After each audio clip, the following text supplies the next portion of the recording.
2022 के चुनाव से पहले ही डॉक्टर अयूब की पार्टी पीस पार्टी ने 2022 के चुनावी बिगुल का ऐलान कर दिया है। पीस पार्टी के राष्ट्रीय प्रवक्ता शादाब चौहान ने ये जानकारी एक प्रेस कॉन्फ्रेंस के दौरान दी। पीस पार्टी के राष्ट्रीय प्रवक्ता शादाब चौहान ने कहा कि अगर किसी को गठबंधन करना है तो वो अभी से कर ले, बाद में इस बात की दुहाई न दे कि वो हमारे साथ क्यों नहीं आए और उन्होंने हमारा खेल बिगाड़ दिया। शादाब चौहान से तमाम मुद्दों को लेकर खास बातचीत की हमारे संवाददाता दिनेश कुमार ने। इस बातचीत में क्या कुछ सामने आया, आप भी सुनिए।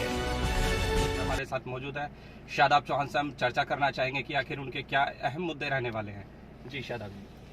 पीस पार्टी ने आज प्रेस वार्ता करके ये संदेश दिया है कि हम विजयी उत्तर प्रदेश की लड़ाई का आगाज कर चुके हैं। हमारा लक्ष्य उन सरकारों को हटाना है जो महिलाओं को सुरक्षा न दे सकी, जो पत्रकारों को सुरक्षा नहीं दे सकी, जो किसानों को, छोटे कारोबारियों को सुरक्षा नहीं दे सकी और उत्तर प्रदेश में गुंडाराज चरम सीमा पर है, रोजगार युवाओं को नहीं दे सकी। इस सरकार को हटाने का हमारा लक्ष्य है। लेकिन जो भी दल हैं जो अहंकार में डूब करके छोटे दलों का अपमान करते हैं, वो ये कान खोल करके सुन ले और बाद में कहते हैं कि भाजपा इनकी वजह से आ गई। तो इसीलिए हम चुनाव से 1 साल पहले ये संदेश दे देना चाहते हैं, अगर वाकई आपका लक्ष्य एनडीए को नाकाम करना है तो जितने भी लोग हैं उन सबको साथ मिलकर के काम करना चाहिए। याद होना चाहिए, मैं एक आखिरी चीज जोड़ रहा हूं कि उपचुनाव में सपा और आरएलडी गठबंधन को 7,000 वोट मिला है। जब इस गठबंधन में सिर्फ एक नाम और जोड़ दिया जाए, पीस पार्टी, तो हमने मुख्यमंत्री की सीट को हराया था, योगी आदित्यनाथ की गोरखपुर सीट को। न तो आज तक सपा हरा पाई, न बसपा हरा पाई, न कांग्रेस हरा पाई। अगर किसी ने हराया तो हमारे गठबंधन ने हराया। और जब हम अहंकार में डूबकर अखिलेश जी ने अन्याय किया और उसके बाद इन लोगों ने सपा बसपा आरएलडी जब अहंकार में डूब चुके थे, इन्होंने चुनाव लड़ा तो 2019 का चुनाव भाजपा वहां जीत गई। यानी सिर्फ पीस पार्टी के कारण से गोरखपुर का उपचुनाव महागठबंधन यानी कि गठबंधन जिसमें हम भी शामिल थे जीता था। वही काम बिहार में हुआ। तेजस्वी यादव जी के अहंकार की वजह से एनडीए आया है। हम पार्टी वीआईपी पार्टी को नहीं निकालते, पप्पू यादव जी और एक और पार्टी मल्लिस पार्टी को अगर उतना ही इंपॉर्टेंस देकर के चर्चा करते, प्रोग्रेसिव वे में और मुद्दों की बात पर कॉमन मिनिमम प्रोग्राम तय करके चुनाव लड़ते, तो आज सरकार एनडीए की नहीं होती थी। पूरी नाकामी छिपाने के लिए ये दूसरे छोटे दलों को बदनाम करते हैं, उन पर साजिश लगाते हैं अपनी नाकामी छिपाने के लिए। और हमने ठेका नहीं ले रखा है कि किसी को हराने के लिए हमारा वर्ग वोट दे। क्या मुसलमान का, गुज्जर का, प्रजापति, पाल, मौर्य, सैनी, कुशवाहा, राजभर, निषाद का वोट क्या अखिलेश यादव जी से कम है? मायावती जी से कम है? क्या प्रियंका जी का वोट बड़ा है जो जितना वोट गुज्जर के वोट की वैल्यू होगी और योगी आदित्यनाथ के वोट की वैल्यू नहीं होगी? या योगी आदित्यनाथ के वोट की वैल्यू होगी गुज्जर की नहीं होगी? ये नहीं, सबका वोट बराबरी का वोट है। अगर सबका वोट बराबरी का है तो क्यों गुज्जरों के एनकाउंटर किए जाते हैं सरकार में इसमें? लेकिन हम ये बताना चाहते हैं कि किसी भी व्यक्ति को, किसी भी जाति वर्ग को शोषण करने का अधिकार नहीं देने देंगे।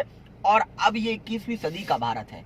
अब वो जमाने गए कि उसको हराओ, उसको जिताओ। हम अपने प्रदेश की प्रगति के लिए चुनाव लड़ रहे हैं और हम लोग तो तैयारी कर रहे हैं। 40 रैलियां 15 जनवरी से करने जा रहे हैं। हवा में उड़ जाएंगे अखिलेश यादव जी। अब तो 7,000 पा गए। आने वाले समय में पश्चिम उत्तर प्रदेश हो, चाहे पूर्वांचल हो, मध्य हो, 7,000 छोड़िए 5,000 वोट नहीं पाएंगे और 15 सीट से कम पे सिमट जाएंगे अगर इसी अहंकार में डूबे रहे। ट्वीटवादी पार्टी बन गई है ना समाजवादी पार्टी, खाली ट्वीट करते हैं। ये मुद्दों की लड़ाई नहीं लड़ते, मुद्दों की लड़ाई हम लड़ रहे हैं। किसानों के लिए लड़ाई आंदोलन सबसे पहले हमने किया है, बुनकरों के लिए आंदोलन हमने किया है। और तो छोड़िए, इनके बहुत बड़े नेता आजम खान साहब जिनके साथ पार्टी नहीं खड़ी, उसके लिए भी अगर किसी ने प्रदर्शन किया है तो वो पीस पार्टी ने, हम लोगों ने किया है। डॉक्टर अयूब साहब पे NSA लगाती है भाजपा, जिस पर ये भाजपा का इल्जाम लगाते हैं। जब से भाजपा की सरकार है, ये 2 बार झूठे मुकदमों में जेल भेजा जा चुका है डॉक्टर साहब को। अगर बात करें हम गठबंधन की, तो गठबंधन में पीस पार्टी किससे करना चाहेगी? हमने क्या कहा, जो भी प्रदेश के हितों की जो हमारी मांग है उस पर चर्चा करने तैयार है और वाकई में दिल से एनडीए को हराना चाहता है। हम लोग खुले दिल से राजनीति करना चाहते हैं। हम लोग भी चाहते हैं कि भाजपा हार जाए, लेकिन वो दिन गए जब हम भाजपा को हराने के नाम पर मुसलमान के, गुज्जर के, प्रजापति, पाल, मौर्य, निषाद, कुशवाहा, राजभर के वोट को अपनी प्राइवेट प्रॉपर्टी समझते थे। अखिलेश यादव जी, मायावती जी, कांग्रेस जी, प्राइवेट प्रॉपर्टी नहीं, हम किसी के गुलाम नहीं है, यही हम बताना चाह रहे हैं। अगर अखिलेश जी के खानदान में 16 मंत्री बन सकते हैं तो गुज्जर का बेटा, राजभर का बेटा, प्रजापति पाल मौर्य का बेटा भी तो उप मुख्यमंत्री बनने के ख्वाब देख सकता है। क्यों नहीं देख सकता?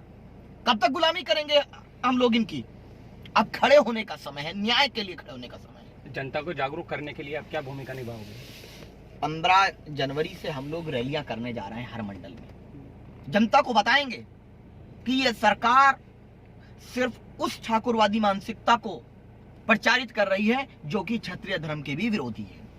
मैं भी ठाकुर हूं, मैं वो ओरिजिनल ठाकुर हूं, मैं योगी आदित्यनाथ जी से बड़ा ठाकुर हूं, लेकिन मैं वो ठाकुर नहीं हूं जो ब्राह्मण का झूठा एनकाउंटर करा दूं, गुज्जर का झूठा एनकाउंटर करा दूं। मैं वो ठाकुर नहीं हूं कि जो प्रजापति पाल मौर्य, निषाद कुशवाहा समाज के साथ अन्याय कर दूं। मैं वो ठाकुर नहीं हूं और ना मैं बनना चाहता हूं। मैं वो बनना चाहता हूं जो संपूर्ण मानवता के साथ संपूर्ण न्याय और संपूर्ण विकास की बात करे।